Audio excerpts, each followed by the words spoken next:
Welcome to Eternal Manna, the daily devotional broadcast of Grace Gospel Church. We are looking at David's prayer in Psalm 58, verses 6 to 10, where he is praying against his enemies. And he is using 7 word pictures as to what he wants God to do with regard to his enemies. Number 1, a toothless lion. Number 2, floodwaters that recede and disappear completely. Number 3, blunted arrows. Number 4, a slug that shrivels up and dies. Number 5, a stillborn child. And now number 6, in verse 9, David is going to pray thus: before your pots can feel the heat of the thorns, whether they be green or dry, the wicked will be swept away. And this is talking about sudden death. May my enemies experience sudden death. And this is a very vivid picture that David is painting for us. This is a picture of a traveler who he is trekking through the wilderness. And the time has come to prepare a meal. So this traveler is gathering all the twigs, branches. Some are very dry, some are still green.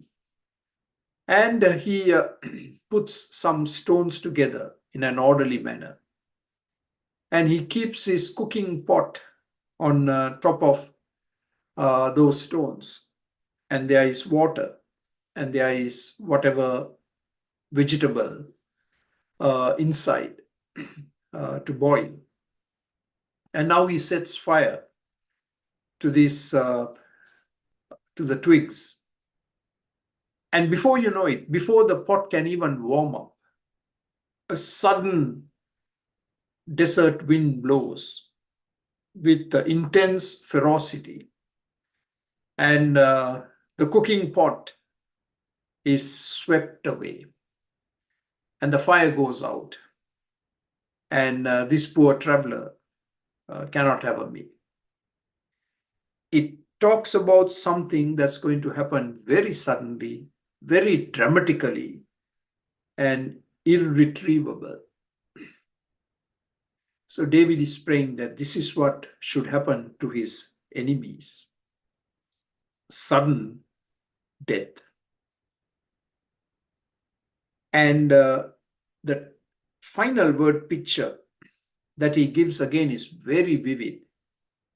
In verse 10, the righteous will bathe their feet in the blood of the wicked.